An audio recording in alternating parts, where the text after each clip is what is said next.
સમાચાર જામનગરમાંથી કે જ્યાં દબાણો પર ફર્યું દાદાનું બુલડોઝર। મનપાની જગ્યામાં ખડકાઈ હતી ગેરકાયદી દુકાનો। મહાપ્રભુજીની બેઠક પાસે આવેલા 45 દુકાનોનું ડિમોલિશન થયું। બાગ બગીચા માટે રિઝર્વ રખાયેલી મનપાની જગ્યા ખાલી કરાવવા કવાયત। સુરત પોલીસ બંદોબસ્ત વચ્ચે મનપાની કાર્યવાહી થઈ। 50 કરોડથી વધુ કિંમતનો 1.26 લાખ ચોરસ ફૂટ વિસ્તાર ખાલી કરાવાશે। અગાઉ તંત્ર દ્વારા નોટિસ ફટકારવામાં આવી હતી। ગેરકાયદે બાંધકામ કરનારાઓએ સ્વૈચ્છિક જગ્યા ખાલી કરી હતી।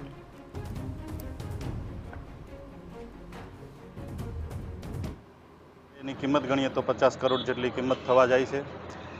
અત્યારે જે ગેરકાયદેસર બાંધકામો છે જેએમસીમાં ના હદ વિસ્તારમાં એને આ પણ અત્યારે બાંધકામ દૂર કરવાની પ્રક્રિયા અમારી ચાલી છે અને ભવિષ્યમાં પણ જ્યાં જ્યાં મહાનગરપાલિકાનું હિત સમાયેલું છે એવી જગ્યાઓમાં બાંધકામ હોય તો એ બાંધકામ અમે મક્કમતાથી દૂર કરવાના છીએ।